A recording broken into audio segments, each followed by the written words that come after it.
Welcome our SVM 12th students.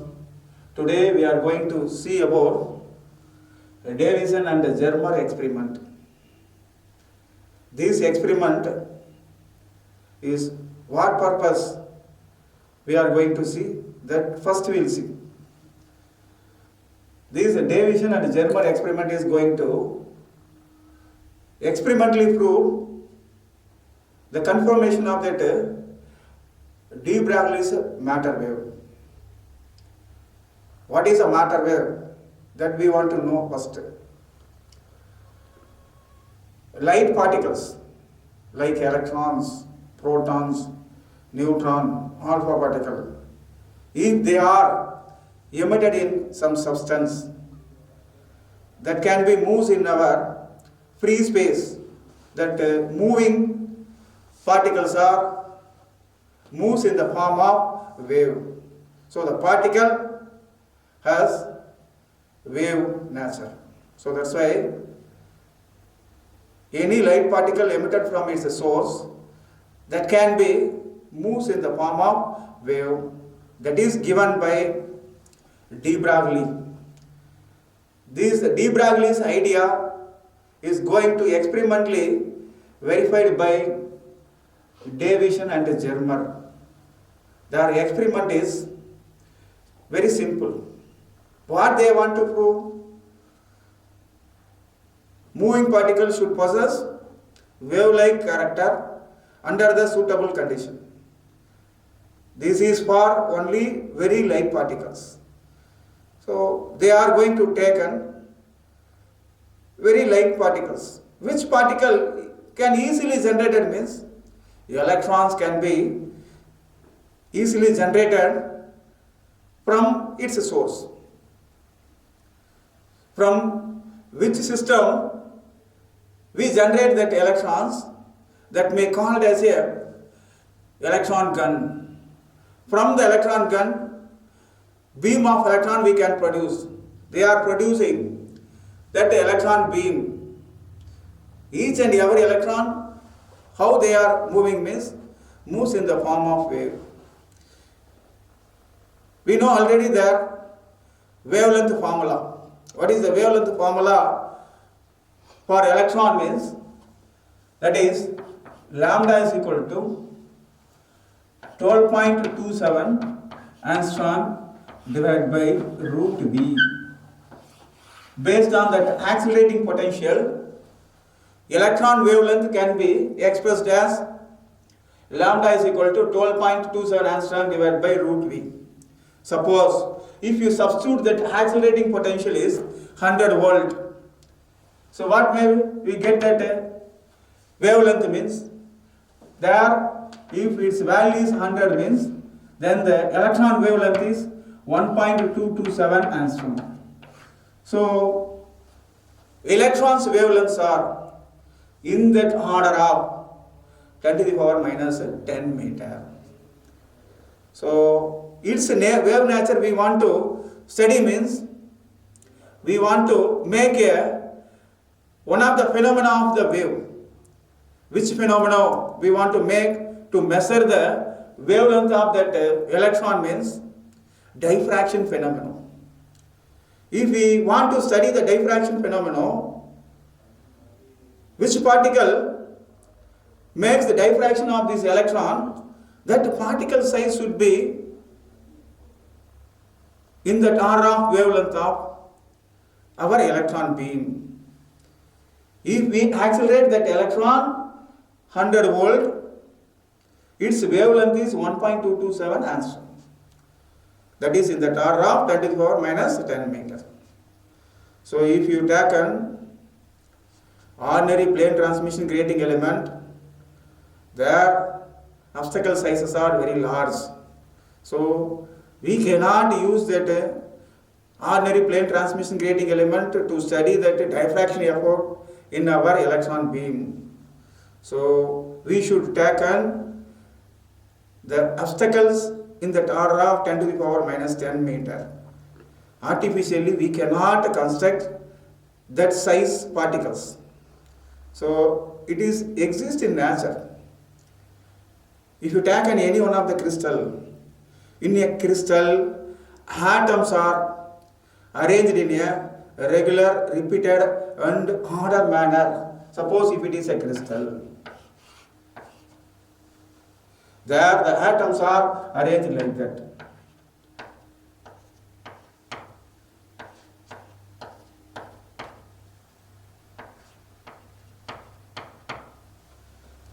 The arrangement like a row and column. Arrangement like a row and column. Between one atom to the another atom, distance are in the order of 10 to the power minus 10 meter, and we know that atom sizes also in the order of 10 to the power minus 10 meter. So that's why if you take any crystal, there are obstacles as well as the distance between the obstacles also. Obstacles is nothing but atoms. Their distance are in the order of 10 to the power minus 10 meters. Then we can easily make diffraction of electron in our crystals. Here, what crystal they are going to take on means nickel crystal they are going to take. They have taken nickel crystal. On that nickel crystal, they are going to make to incident that electron beam. If the electron beams are incident on that nickel crystal, that electron beams makes diffraction. If it is diffracted, there in certain direction, constructive beam can be comes. Adjacent side, destructive beams can be comes. So what we require here, and to study that constructive beam of electrons, constructive beam of electrons. So from what angle to what angle, from one point to another point, there diffraction patterns are we are getting. In one particular angle, diffraction pattern gets in a constructive manner. It gets a maximum intensity. That angle we are going to measure, and for a given crystal, there are atoms, that is one row to that another row atom system is a constant. If you take a nickel crystal, between one lattice plane to another lattice plane, their distance may be given, that also in the order of 10 to the power minus 10 meter. If we know that one lattice plane to another lattice plane distance and first order diffracting angle, then we will calculate that wavelength of our electron beam by the experimental, that is done by Davison and Germer. So in his experiment, he want to take on a system. What are the parts means? First they want to generate an electron beam. By using a electron gun, they are generating electron beam. Generated electron beam want to make very sharper, narrow beam we want to produce. For that producing the narrow beam purpose, they are placing diaphragms. That is nothing but a narrow slits. So one material's diaphragm they are going to place. That is aluminum diaphragm is placed in the path of electron beam. Then it makes a narrow beam. That want to get a certain wavelength. For obtaining a certain wavelength, they want to accelerate a particular potential difference. They accelerated potential is 54 volt. 54 volt. And that 54 volt is substituted in our theoretical equation. There they got that value of the wavelength theoretically. 12.27 angstrom divided by root 54, that can be approximately 1.67 angstrom. That value is approximately 1.67 angstrom. This theoretical value going to verify their experiment. If that experimental value is almost equal to this 6.7 angstrom, then the electrons having a wave nature. De Broglie's hypothesis of matter wave is confirmed by the two scientists, Davison and Germer. For that purpose, they are going to arrange the experimental arrangement. So first, what they are taking means electron gun system they are arranging. In that, they are placing high resistive filament. Which one is the high resistive filament? Tungsten filament is high resistive filament. Through the high resistive material, if you supply a high current, what may be happen? More amount of heat can be generated in a short interval of time. More amount of heat is generated in a short interval of time. Due to that, more amount of heat generated in our tungsten filament, by the thermionic emission, electrons are emitted from our tungsten filament. For that, we are connecting the tungsten filament with a low tension battery, LTBT. Low tension battery, where we are using means, where we need a high current, there we are using a low tension battery. So, low tension battery is connected to that tungsten filament. If we operated this system, by the thermionic emission, electrons are emitted. Emitted electrons can be moved in any direction, but we need narrow beam of electrons. Narrow beam of electrons we need. For that purpose, we are placing a narrow slits or diaphragms in that path of emitted electrons. So, in the path of emitted electron, we are placing fine opening obstacle. Fine opening obstacle. That is called as a slits. That is, these materials are made up of aluminum. Aluminum diaphragm.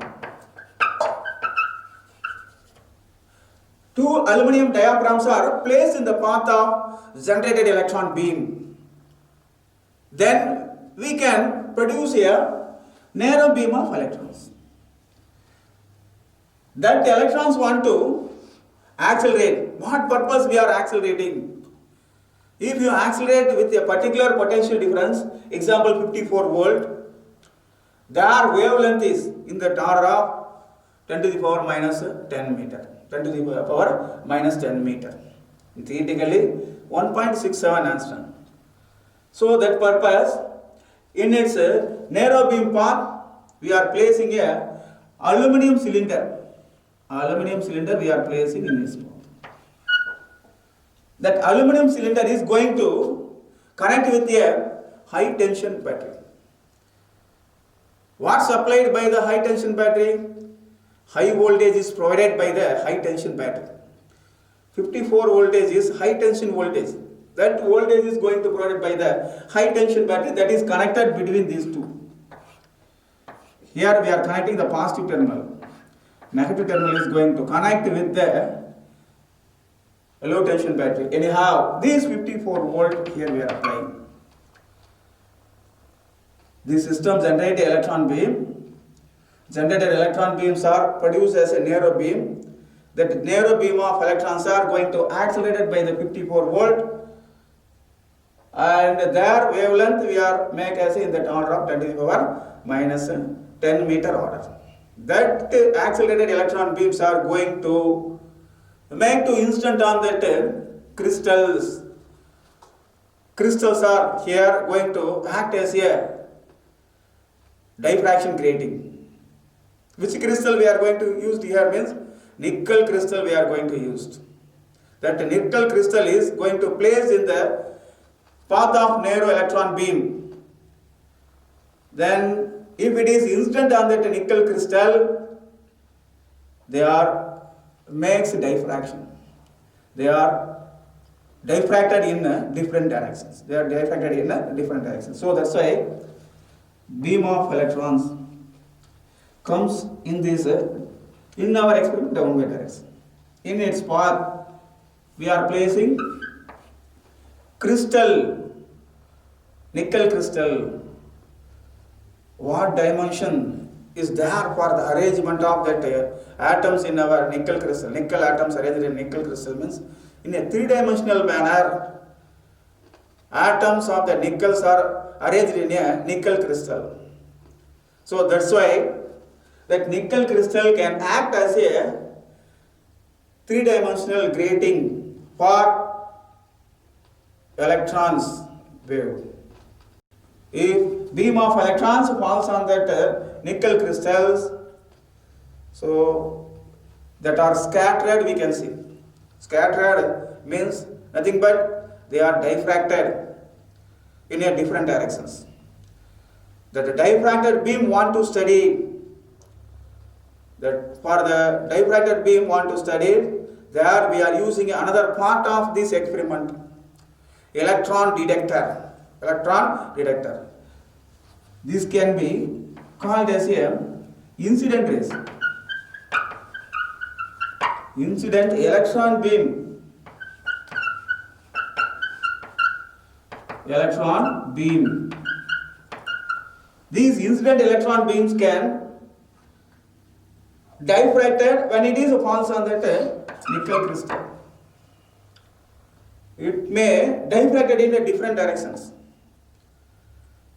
Suppose if it is not diffracted, moves in a straight line means that is called as undifracted rays. Undifracted beam of electrons. From this point to all over that plane, we are going to move that electron detector. Which one may taken as a electron detector means electron beam intensity want to measure.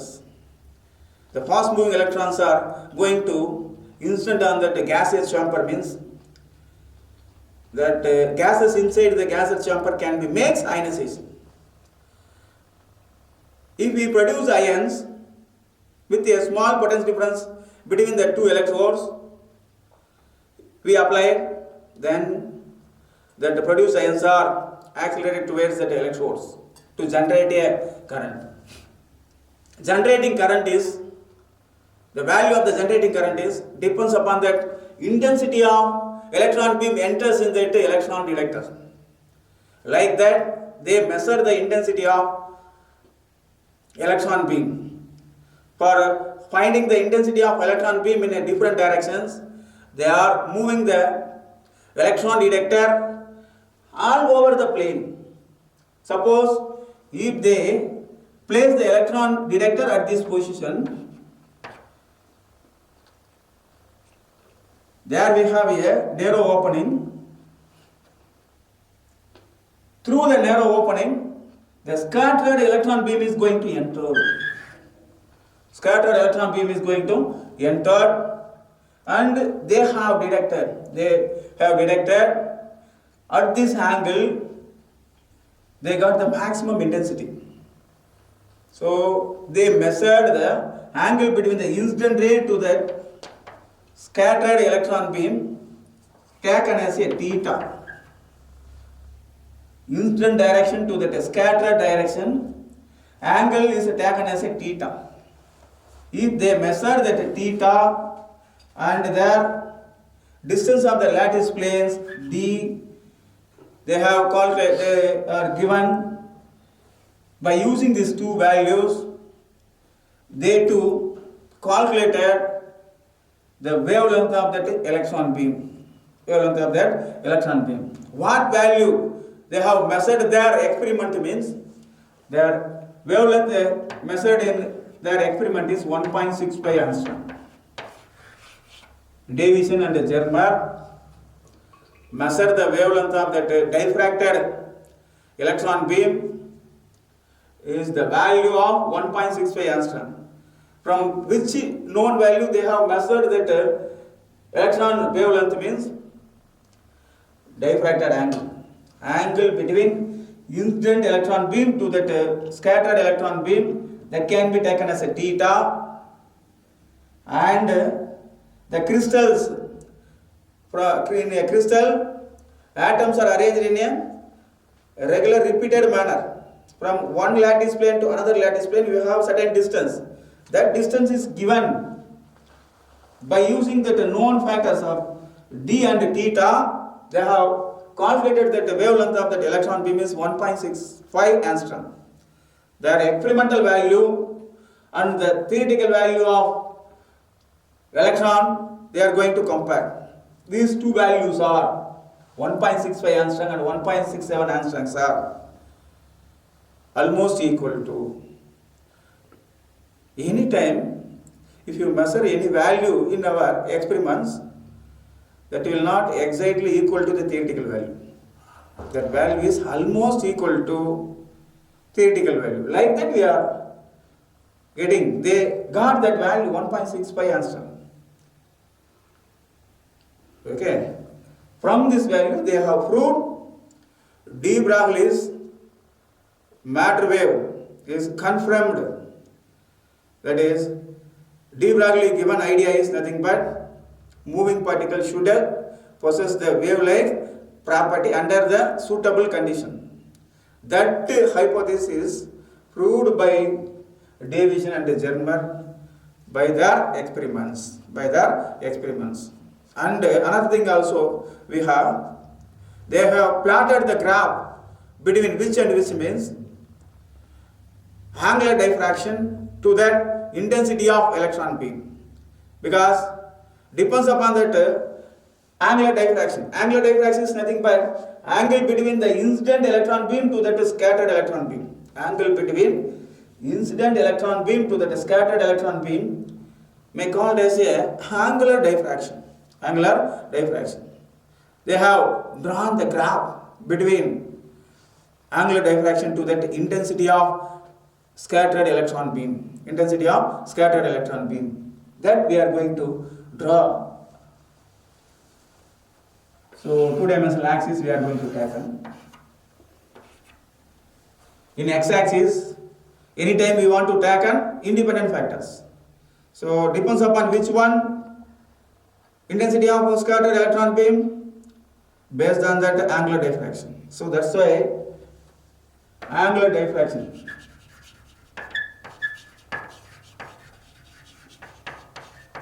Theta is taken in x-axis. In y-axis, we have taken intensity of scattered electron beam.